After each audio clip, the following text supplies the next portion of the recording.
some dude got shot at the border today. I can get rid of that one because he just shit. What? I closed the wrong one. Yeah, there was some fentanyl busts and some lecos, like some weird stuff from another awesome investigator too, Stephen Punwasi or whatever his name is. So this is from David Zhao. Canada's become a nation of deeply unserious people turned into a banana republic by dictators draped in the rainbow flag in the last 10 years. So one, for all new talk of diversification, our economy is weaker and more dependent on the U.S. than ever. Two, for all the new talk of but Mexico makes all the drugs, tens of thousands have died and suffered from our pro-drug policies. Three, for all the new talk of buy Canada, we've deindustrialized so much we barely make things to buy anymore. Four, for all that's so true, eh? People are like, oh, that's a company that's owned by the U.S. too. Like every time somebody's like, oh, I'm going to buy this, you're like, no, sorry, not owned by Canada. There's not a lot left.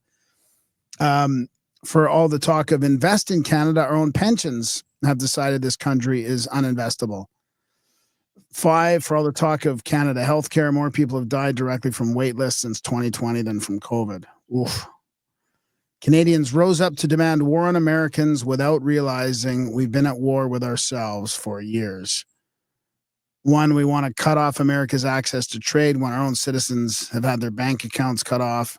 Two, we threatened to cut off oil from America when our own provinces have been cut off from oil for decades without a pipeline running west to east.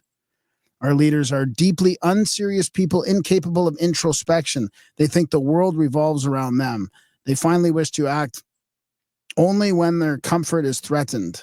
Too little, too late. You can't fight a war you never prepared for. This is good too. Canadians need to remember they are citizens of a sovereign nation. We have not just the right, but the responsibility to do better.